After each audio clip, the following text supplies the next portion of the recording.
Está online mais uma edição do Aqui Entre Nós, os comentários às notícias do Diário As Beiras que foram destaque ao longo da semana, com Isabel Maranha Cardoso e João Pedrosa Russo. Começamos por terça-feira, 11 de novembro, dia de São Martinho, não é? Exatamente. E o Diário As Beiras deu conta de que a Câmara da Figueira da Foz aprovou o orçamento equilibrado, e o equilibrado são palavras do Presidente da Câmara, João Ataíde, de 41,2 milhões de euros. Isabel Maranha Cardoso, na qualidade de antiga vereadora, que tinha esse pelouro, elaborou alguns orçamentos, 4, não foi? Sim, 4. O que é que acha deste orçamento? O orçamento tem que estar sempre equilibrado, é uma regra básica. A receita tem que ser igual à despesa, portanto, isto aqui é um pleonasmo, mas eu penso que o Sr. Presidente da Câmara, quando quis dizer equilibrado, e pelo que eu li da notícia e pelo que eu consultei do orçamento, quis dizer que se conseguiu continuar numa tendência que foi iniciada há 5 anos, de tentarmos libertar meios da receita corrente para financiar investimentos de capital. Que isto era uma coisa que era muito difícil de fazer porque, dada a despesa fixa, as despesas correntes fixas e muito rígidas do próprio município, praticamente tudo o que se estimava vir a receber de receita corrente ao longo do ano era para pagar de facto despesa corrente e dali não havia nenhum saldo que permitisse encaixar investimento. E o investimento acabava por ser feito à base quer de endividamento municipal, que depois deixou de ser possível, quer de alguma receita de capital que também pela conjuntura económica deixou de ser realizável, como aquela venda de bens de investimento sempre muito criticada, que era o património, enfim, que se julgava que se conseguiria vender num ano. E isto foi o que, em termos gerais, endividou a maior parte dos municípios. As regras orçamentais alteraram-se e isto já não é possível. Portanto, há que fazer mesmo um esforço de adequar a despesa para a receita, de forma a poder ainda libertar, de maneira que o equilibrado, eu penso que era neste sentido. Podemos substituir equilibrado por realista? Porque os orçamentos, havia a tendência muito mais realista de empolar o orçamento. Sim. Para avançar com grandes números. Precisamente com esta venda de investimentos. Inflacionados, digamos assim, ou empolados, e depois não correspondiam, as receitas não correspondiam à despesa que estava... Não, muito mais realista, até porque com a alteração da Lei das Finanças Locais e com a nova Lei 73, quer dizer, esse empolamento, esse falso empolamento deixou de ser possível. Portanto, há de ser necessariamente, ele é um orçamento realista. Eu queria só aqui fazer 2 notas para dar os parabéns à Câmara Municipal, primeiro por ter baixado em 0,05 a contribuição do IRS. Se calhar quem nos ouve não sabe, mas uma das partes da receita da Câmara é uma parcela sobre o IRS dos residentes no Concelho, que se não for comunicado nada para a Direção-Geral de Finanças é considerado 0,5%. Ora, a Câmara decidiu aliviar esse peso aos contribuintes e passou para 4,5%. Isto é uma das notas positivas que eu tenho em relação ao orçamento. A nota negativa que eu tenho não é propriamente em relação ao orçamento, é a forma dele ter sido discutido à porta fechada, porque ele é a peça mais importante plurianual para a cidade, para o Concelho. O orçamento e as grandes opções do plano. E as grandes opções do plano, que são plurianuais, portanto, e ainda por cima a nota de imprensa dá conta de que vai haver mais 50% de investimento e nós, todos os figueirenses, almejávamos saber onde é que vai ser feito esse investimento. E este debate à porta fechada, de facto, não é o ideal, acho que nem para o próprio município, quer dizer, que deve ter esta comunicação e esta transparência para os cidadãos. João Pedrosa Russo, o que é que tem a acrescentar? Em relação a ser à porta fechada ou não, é conhecida a minha posição de que o Executivo acho muito bem que faça uma reunião aberta ao público e à comunicação social, naturalmente, e outra à porta fechada, mas entendo que neste tipo de reuniões em que estão a ser discutidos assuntos fundamentais para o Concelho e que se refletem durante muito tempo, não deve ser à porta fechada, mas deve ser a própria aberta. E mesmo aquelas reuniões que são à porta fechada, que eu admito perfeitamente que devam existir, eu entendo que os jornalistas devem ter previamente conhecimento da agenda de trabalhos dessa sessão. Porquê? Para poderem fazer os seus trabalhos de investigação, que são sempre úteis para o melhor esclarecimento da população. Quanto a este orçamento, ele é um orçamento, como já aqui se disse, realista, eu acrescentava credível. Hoje já não se podem fazer orçamentos como se fazia antigamente, em que se empolavam as receitas para que eles fossem aprovados. Hoje já não é assim. Eu saliento, em relação a este orçamento que foi aprovado pelo Executivo, um aumento significativo dos investimentos novos em mais de 50%. Isso é positivo. E o conhecimento de que em 2014 houve o pagamento, uma redução da dívida em cerca de 6 milhões de euros, o que é positivo. Ora, ainda no âmbito do orçamento, mas neste caso das empresas municipais, na quarta-feira o Diário As Beiras diz que a oposição aponta erros nos orçamentos das empresas municipais. João Pedrosa Russo. Se a oposição encontrou erros nos orçamentos, acho muito bem que deva dizer. A oposição, não só a oposição, mas quem participa nestas reuniões, deve preparar-se previamente e se porventura houver erros, obviamente deve referenciar esses erros e dizer que esses erros existem. E por isto é que é fundamental que as pessoas participem na reunião até ao fim, não abandonem a reunião a meio da reunião ou quase no final da reunião e que digam exatamente aquilo que pensam. Houve, de facto, segundo parece, lapsos em relação a um dos orçamentos e por isso o Sr. Presidente da Câmara resolveu retirar esse ponto da agenda e não foi discutido, nomeadamente, o orçamento referente à Figueira Paz. E o que é que a especialista em orçamentos tem a dizer acerca deste assunto?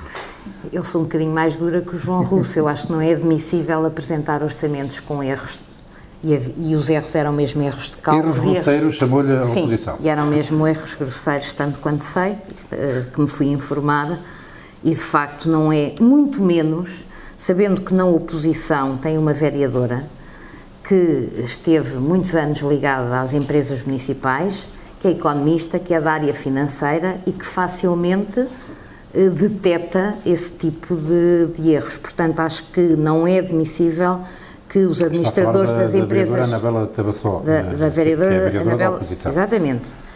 E é uma pessoa que domina, de facto, muitíssimo bem essa matéria, que tem sentido crítico. Não estou a falar aqui já sequer de questões políticas, estou a falar de uma questão puramente técnica, e acho que não é admissível os orçamentos serem apresentados, os conselhos de administração das empresas não terem técnicos oficiais de contas à altura para apresentar orçamentos com erros desta natureza. E aí acho de facto lamentável. Passemos então para quinta-feira, 13 de novembro. Cada vez mais licenciados procuram a Bolsa de Voluntariado. Esta é uma das notícias desta edição do Diário As Beiras. Tem a ver também com o desemprego. Tem a ver com o desemprego, com a disponibilidade de tempo e como há, infelizmente, bastantes pessoas licenciadas que estão no desemprego, obviamente que estas pessoas integram estas bolsas de voluntariado porque através delas, além de poderem ajudar a comunidade de uma forma voluntária, vão também adquirir conhecimentos que podem vir a ser úteis no futuro. Por isso é que a Bolsa Municipal de Voluntariado da Figueira da Foz tem tido um aumento de elementos significativo ao longo dos últimos tempos, assim como tem acontecido no Hospital da Figueira da Foz, em que já há algumas dezenas de pessoas a participar na Bolsa de Voluntariado do Hospital. Isabel Maranhão Cardoso, mas o voluntariado também faz bem ao currículo. Sim, por exemplo, eu tinha essa nota, quer dizer, isto tem a parte positiva e tem a parte negativa. A negativa, o Jota já disse, que é de facto pensarmos que cada vez mais são licenciados e são normalmente jovens desempregados, mas que também vem aqui uma pequena janela de oportunidade para se valorizarem do ponto de vista curricular e, quem sabe, muitas vezes é assim que se abrem portas e que se consegue um emprego. Portanto, era a nota que eu tinha para esta notícia. Sexta-feira 14, não 13, a CIM, a Comunidade Intermunicipal da Região de Coimbra, pede, aliás, parecer jurídico e avalia património da Assembleia Distrital. João Pedrosa Russo, o que é que tem a dizer acerca deste assunto? A Assembleia Distrital era uma instituição que existia há uns anos atrás, que tinha bastante força e bastante poder. Hoje assim não acontece, apesar de estar na Constituição, hoje os seus poderes foram totalmente esvaziados. Hoje não podem sequer angariar receitas, não podem assumir despesas, não podem contrair empréstimos, não podem contratar nem manter trabalhadores. Simplesmente acontece que a Assembleia Distrital de Coimbra tem bastante património. Não é só o património relacionado com o alvará do Instituto Superior Miguel Torga, é também o património relacionado com muitos edifícios e propriedades em vários concelhos, não só de Coimbra, em vários concelhos do distrito. E por isso a Assembleia Distrital, sensivelmente no início de junho, decidiu, de acordo com uma deliberação que tomou, decidiu transferir esse património para a comunidade intermunicipal, porque se o não fizesse, o património poderia ser transferido diretamente para o Estado. E por isso foi transferido, mas obviamente que a comunidade intermunicipal tem que o aceitar. E por causa dessa questão, acima, quando reuniu, decidiu... aceitar. Não decidiu ainda aceitar, decidiu primeiro avaliar esse património para depois discutir a melhor forma de o distribuir e como distribuir. Isabel Maranhão Cardoso. Estas Assembleias Distritais, tanto quanto sei, funcionavam no fundo na alçada dos governos civis. E esta transferência de património, há aqui várias teses a defenderem que ela seja alocada diretamente aos municípios de onde esse património é oriundo, que a mim me parece, sobre a esfera do distrito, uma coisa se calhar mais sensata, porque também vai criar outros problemas, como naturalmente a comunidade intermunicipal, e o João Russo já falou, é uma associação com fins específicos e que não pode tutelar, por exemplo, um alvará, portanto, do Instituto Miguel Torga. Portanto, aqui Mas a Assembleia Distrital também não pode titular um alvará do Instituto e tem tutelado ao longo destes anos. Isso tem acontecido, é a realidade. Sim, mas quer dizer, eu parece-me mais equilibrada a solução de terem afetado o património pelos conselhos respectivos. De qualquer das formas, na dúvida, em Portugal fazem sempre duas coisas: ou se cria um grupo de trabalho para se fazer um estudo, ou se vai pedir um parecer jurídico. Por isso, aguardemos o que vai dizer este parecer jurídico. Mas agora o parecer jurídico é só sobre a ata, não é sobre o que está aqui em causa, e eu aqui tenho que fazer... a ata da transferência do património. A ata relacionada com a reunião que deliberou isso. É em relação a essa ata e não em relação àquilo que se passa em relação à transferência e à transferência de património. E ao património e ao Instituto Miguel Torga, porque esse parecer até foi dado por mim. Sábado, dia 15. Pronto, então, sabe do que está a falar melhor do que ninguém. Pelo menos mas também não quero falar muito sobre ele. Resumindo, também não pode, não é? Resumindo, não deve. Resumir mais a notícia que vem no jornal. Com o país ao rubro, com 11 prisões, já percebemos que passa-se qualquer coisa com a ata. Vamos ficar a aguardar. Está atada, não está desatada. É uma ata atada? Ele não pode. Não conheço a ata? Não conheço a ata. Esse assunto não tem a ver comigo. Pronto. Então vamos passar para sábado, dia 15. PSP desativou em Alhadas um armazém pirotécnico ilegal. Um armazém explosivo. Eu não tenho... Portanto, gostava de ter esclarecido um bocadinho melhor esta notícia, porque não percebi, porque havia uma empresa de pirotecnia nas Alhadas. Pelo menos antigamente havia. Portanto, havia, e foi até, enfim, aquela empresa que fatidicamente também, naquele São João, que houve aquelas vítimas do fogo de artifício, e que, entretanto, eu sei disto porque às vezes consultávamos para ter preço e tivemos que deixar de consultar até porque não estava certificada. Não sei se este armazém teria alguma coisa a ver com essa empresa. De qualquer das formas, eu acho que com o fogo não se brinca. E, de facto, as coisas têm que estar, até pelo risco que provocam às populações, têm que ser feitos com cabeça, pés e membro, de maneira que ainda bem que a PSP encontrou, porque isto de facto devia estar a oferecer perigo para as populações. Também ouvimos assim umas notícias, não é? Que explodem. Todo cuidado é pouco. Sim, todo cuidado é pouco, mas isto aconteceu primeiro a caso, porque a PSP encontrou este armazém desativado com alguns artefactos pirotécnicos que podiam evidentemente criar problemas, porque estava numa operação de controle de armas e explosivos e encontrou este armazém desativado. Obviamente que isto é uma situação que é positiva, isto quer dizer que a PSP está atenta a estas circunstâncias e por isso isto se é ilegal, obviamente que não devia ser. Encontrou o chamado barril de pólvora. Vamos então para a última notícia a comentar. Segunda-feira, hoje, 17 de novembro, Belmonte rende-se aos sabores da Figueira, à música também, à etnografia e à simpatia dos figueirenses. Exatamente. Também lá esteve. Eu também lá estive e quero desmistificar um pouco, porque é assim, este programa foi feito e organizado por a Associação Comercial e tinha, sobretudo, como objetivo no fundo, ir mostrar a Belmonte o que tem a Figueira, porque a Figueira, durante muitos anos, anos 40, anos 50, os Beirões, era a praia dos Beirões. Portanto, foi um bocadinho também nesta perspectiva mostrar-se a Belmonte.